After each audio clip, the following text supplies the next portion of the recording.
जय जगन्नाथ बंधुगण good evening everyone. मु पवित्र आपण मानक स्वागत जनाऊँ आपण मानकर प्रिय न्यूज चैनल खबर ओडिशार को। आसंतु जानिनेबा कौन रोचे आज संध्यार टॉप न्यूजेस गुड़िक।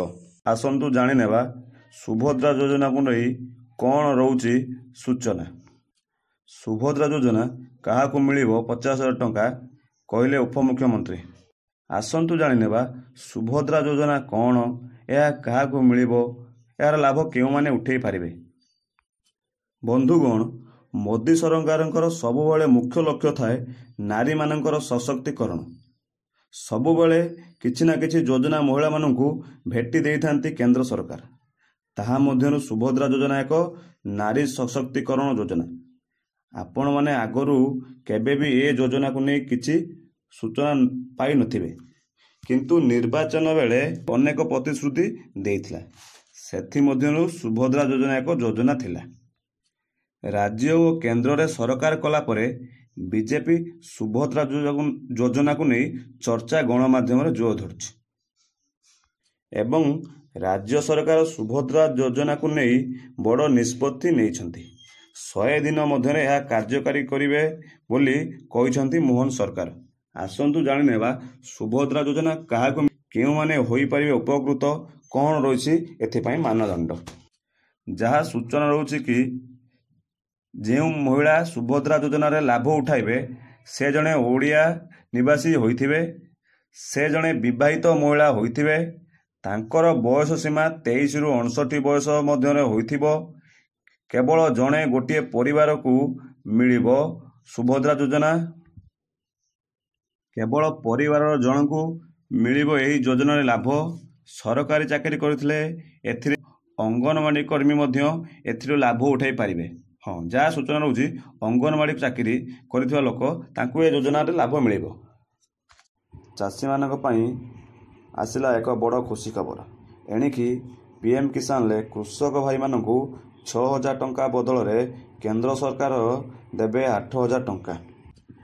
केंद्र सरकार देशर सबु वर्ग लोकों ऊपर नजर रखिथिबा बेले विभिन्न समय रे कृषक मानक पई विभिन्न प्रकार योजना आनुचंती। एबे सरकार नैछंती चाषी मानक पई बड़ निष्पत्ति। आसंतु जानिबा सरकार आगामी योजना रे कौन करूछंती चाषी मानक पई। जहाँ गणमाध्यम जना पड़ुछि पीएम किसान ले 6,000 टंका बदल रे 8,000 टंका मिलिबो, जहाद्वारा कृषक माने आहुरी समृद्ध हो पारिबे। आईन मंत्री को बड़ सूचना। रत्न भंडार खूब शीघ्र खोलिबा नहीं सरकार नहीं पारंती बड़ निष्पत्ति बोली कहिसंती आईन मंत्री पृथ्वीराज हरिश्चंदन। श्रीजीव को हाथी बेश दर्शन करिया परे देइछंती तांकर प्रतिक्रिया। मंत्री गजवेश दर्शन परे कहिसंती एपरी खूब शीघ्र रत्न भंडार खोला हेबो। स्कूल खोलिया को नहीं आसिला एक बड़ खबर। आसंता सोमवार ठारू राज्य में स्वाभाविक हेबो स्कूल खोलिबा समय। दिन 10 टारू अपराह्न 4टा पर्यंत चलिबो स्कूल। एने सूचना देले गणशिक्षा मंत्री नित्यानंद गंड। राज्य में मौसुमी प्रभाव अनुभूत होइछि, जहाद्वारा राज्यर ग्रीष्मर प्रभाव कमिछि। सेथिपाई एपरी निष्पत्ति नेइछंती गणशिक्षा विभागर मंत्री नित्यानंद गंड। एबे परिवादर आकाश छुआ नियंत्रण बाहिरे परिवादर चिंतारे साधारण खाउटी। साधारण लोकों अवस्था कहले न सरे। साधारण लोकों बजेट बाहिरे परिवादर। दिन को दिन रोसई घरू गायब हेबार लागिछि परिवा। जीएसटी बैठक रे निया जाइछि बड़ निष्पत्ति। पेट्रोल और डीजेल को जीएसटी परिसरभुक्त करि पारंती केंद्र सरकार। जदि सबकिछि ठीक ठाक रहे केंद्र सरकार पेट्रोल और डीजेल को जीएसटी रे अंतर्भुक्त करि पारंती। अर्थमंत्री निर्मला सीतारमण शनिवार कहिसंती जे सबुबले केंद्र सरकारଙ୍କର उद्देश्य पेट्रोल और डीजेल को जीएसटी लागू कराइबारे अछि एवं एबे राज्य गुड़िक एकाठी आसी यार मूल्य स्थिर करि परिबे। अर्थमंत्री कहिसंती यार प्रस्तुति पूर्वतन अर्थमंत्री अरुण जेटली जी को पेट्रोल एवं जीएसटी आईन रे सामिल करिबारे प्रावधान पूर्वरु ही सरीछि। एबे केवल राज्य गुड़िक एका साथी रे आसी पेट्रोल और डीजेल मूल्य स्थिर करें। सेथिपाई उभयंकु आलोचना करिबारे अछि। उद्वेगजनक भावे बढ़ी चली वज्रपात जनित मृत्यु संख्या। राज्य में कार्यकारी हो पारुनी ताल गछ रोपण योजना।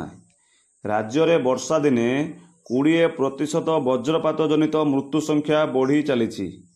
साधारणतः देखा मिलूँ जे सहरांचल ठारू ग्रामांचल में वज्रपात जनित मृत्यु संख्या बढ़िबारे लगी। जहाँ तथ्य रोचे कि जेतिक मृत्यु संख्या वज्रपात होउची तार 90% ग्रामांचल और बाकी 10% सहरांचल बोली जनापड़ी। वज्रपात नियंत्रण में ताल गछर भूमिका गुरुत्वपूर्ण कुआजाउथिला।